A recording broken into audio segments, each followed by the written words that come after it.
નમસ્કાર, આપ જોઈ રહ્યા છો નેશન પ્લસ ન્યૂઝ. હું છું આપની સાથે વિભિક્ષા પરમાર. 10 ઓગસ્ટને દર વર્ષે વિશ્વ સિંહ દિવસ તરીકે ઉજવવામાં આવે છે. ત્યારે વિશ્વ સિંહ દિવસ નિમિત્તે રાજ્યસભાના સાંસદ અને જાણીતા સિંહ પ્રેમી પરિમલ નથવાણીએ ગીર અને એશિયાઈ સિંહો સાથેના પોતાના 4 દાયકા જૂના સંસ્મરણો વાગોળ્યા છે. વર્ષ 1987માં જ્યારે સિંહોની સંખ્યા માત્ર 200 આસપાસ હતી, ત્યાંથી લઈને આજે સિંહોની વસ્તી 891 સુધી પહોંચવાની આ ગૌરવ ગાથાને તેમણે વન વિભાગ, સ્થાનિક પ્રજા અને વડાપ્રધાન નરેન્દ્ર મોદીના સક્રિય માર્ગદર્શનનું પરિણામ ગણાવ્યું છે.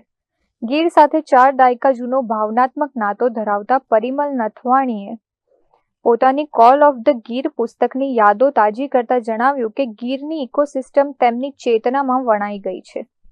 સિંહોની સુરક્ષા માટે તેમણે પોતે અને રિલાયન્સ ઇન્ડસ્ટ્રીઝ દ્વારા 2828 જેટલા ખુલ્લા કૂવાઓ પર પેરાપેટ કઠેડા બંધાવ્યા છે.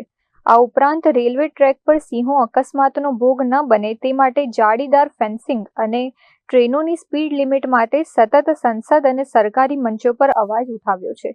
કેનાઇન ડિસ્ટેમ્પર વાયરસ કે અન્ય બીમારીઓ સમયે તેમના વનતારાના નિષ્ણાંતોની ટીમે ગીરમાં આવીને સિંહોની સારવારમાં મહત્વનું યોગદાન આપ્યું હતું.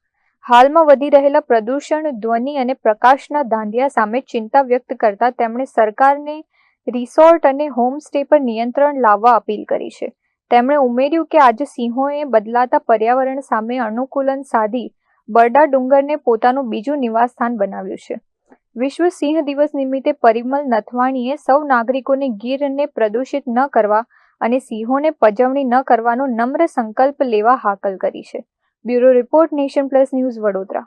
સમાચારોના સતત અપડેટ મેળવવા માટે અમારી નેશન પ્લસ ન્યૂઝની યુટ્યુબ ચેનલને સબસ્ક્રાઇબ કરો, બેલ આઇકન દબાવો અને જોડાયેલા રહો ફેસબુક, ઇન્સ્ટાગ્રામ અને ટ્વિટર પર.